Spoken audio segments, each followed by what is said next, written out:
Hi friends, ఎలా ఉన్నారు? అందరూ బాగున్నారా? అండ్ ఈరోజు మేము వెళ్ళిపోతున్నాం బందర్ బీచ్కి. పొద్దున్నే లేచిపోయి 6:30 ఆ టైంకి మా ఆయన నేను బండి మీద వెళ్ళిపోతున్నాం. ఎందుకంటే మేము మా రిలేటివ్స్ అందరం, మా ఫ్యామిలీ మొత్తం అందరం కలిసి వెళ్తున్నాం. చాలా చాలా ఎంజాయ్ చేసాం చెప్పాలంటే. వ్యాన్ ఎక్కి కూర్చునేసరికి 9 అయిపోయింది. మేము వాటర్, ఫుడ్ అంతా ప్రిపేర్ చేసుకొని తీసుకెళ్తున్నాము. కిందన కూర్చుంటే ఎంజాయ్మెంట్ ఏముంటుందని ఇలా నించున్నాను. మా ఆయుష్ అందరూ, ఇంక మా ఫ్యామిలీ మొత్తం వెళ్తున్నాం అనమాట. చాలా ఎంజాయ్ చేసామని చెప్పొచ్చు. చాలా అంటే చాలా. మీరు ఎప్పుడైనా బందర్ బీచ్కి వెళ్ళారా? వైజాగ్ బీచ్కి బందర్ బీచ్కి చాలా డిఫరెన్స్ ఉంటుందండి. వైజాగ్ బీచ్ వాటర్ కొంచెం వైట్గా ఉండి లోతు ఎక్కువగా ఉంటుంది. బందర్ బీచ్ అలా కాదు, ఎంత ముందుకు వెళ్తున్నా సరే కాళ్ళ వరకే వస్తుంది వాటర్. ఇక్కడ వీళ్ళందరూ మీకు హాయ్ చెప్తున్నారు. అంటే నేను చెప్పమన్నది కాదు, వాళ్ళే ఆటోమేటిక్గా హాయ్ చెప్తున్నారు. ఈ ఎండకి మొహాలన్నీ మాడిపోతున్నాయండి. ఇంకా బీచ్కి వెళ్తే ఎలా ఉంటుందో మరి. మేము బీచ్కి వెళ్తున్నాం ఫ్రెండ్స్ అని చెప్తుంది. అండ్ గాలి అయితే విపరీతంగా ఉంది. మేము వెళ్ళే రోజు వర్షం పడుద్ది అనుకున్నాం. పడితే మాత్రం బీచ్లోకి రానివ్వరంట. కానీ బై గాడ్స్ గ్రేస్ పడలేదండి బాబు. ఈ మంచి ఈ వ్యాన్ ఈ టాప్ ఓపెన్ చేసేసి ఇలా నించొని చాలా అల్లరి చేస్తున్నాం, గోల్ చేస్తున్నాం.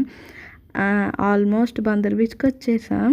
ఈ చేపలేనంట గుర్తు బీచ్కి వచ్చేసాం అనటానికి. అండ్ బీచ్ ఆ చేప దాటగానే ఇలాగా చక్కగా ప్లెయిన్ రోడ్డు ఉంటుంది. అప్పటి వరకు కొంచెం ఇబ్బందిగానే వచ్చాము. అండ్ ఫైనలీ మేము వచ్చేసాం. ఆ చెట్లు ఉన్నాయి కదండి, అక్కడే బీచ్. సో మా వ్యాన్ ఒక దగ్గర పార్క్ చేసేసి ఇంకా మేము తడవటానికి వెళ్ళిపోతున్నాము. సో మేము లంచ్ అది తెచ్చేసుకున్నాం, వాటర్ అవిని. సో మాకు అంత ప్రాబ్లం ఏం లేదు. సో ఫుల్గా తడుచుకొని కొన్ని ఫోటోలు అవి తీసుకున్నాము. అండ్ పొద్దున్నుంచి మధ్యాహ్నం వరకు తడిచిపోయి మధ్యాహ్నం అక్కడే లంచ్ చేసేసి మళ్ళీ కాసేపు ఒక గంట అలా ఆగి మళ్ళీ మధ్యాహ్నం నుంచి సాయంత్రం 6 వరకు తడిచామండి. ఇంకా 6 అయిపోయింది కదా, మేము అక్కడి నుంచి మళ్ళీ ట్రావెల్ చేయాలి ఒక గంటన్నర. సో అంత ఇదిగా మాకు అవ్వదు. ఇక్కడ బాగా ఎంజాయ్ చేసాము. మొత్తం ఫ్యామిలీ మొత్తం వెళ్తేనే కదా ఎంజాయ్మెంట్. ఇంకా ఆడుతూ మధ్యలో మేము బీచ్ బాల్ ఆట కూడా ఆడామండి. అది రికార్డ్ చేయలేదు. అది ఆడేటప్పుడు నా కళ్ళకి చాలా పెద్ద దెబ్బ తగిలింది. ఇంకా అక్కడి నుంచి నేను చాలా లో అయిపోయాను చూడండి. అసలు ఎంజాయ్ చేయడానికి మూడే పోయింది. ఎందుకంటే అది కన్నుకు తగిలింది. సో అందుకే నేను అంత తొందర తీసుకోలేకపోయాను. అండ్ మేము వచ్చేస్తున్నాం, ఇంకా ఇంటికి బయలుదేరిపోయాము. బయలుదేరేసరికి 7 అయిపోయింది. అయినా సరే వెళ్తురుగానే ఉంది.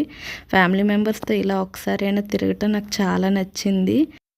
చీకటి అయిపోతుంది, ఇంటికి వెళ్తున్నాము. ఈ రోజుకైతే ఇంతే. నేను మిమ్మల్ని మళ్ళీ కలుస్తాను. Bye bye.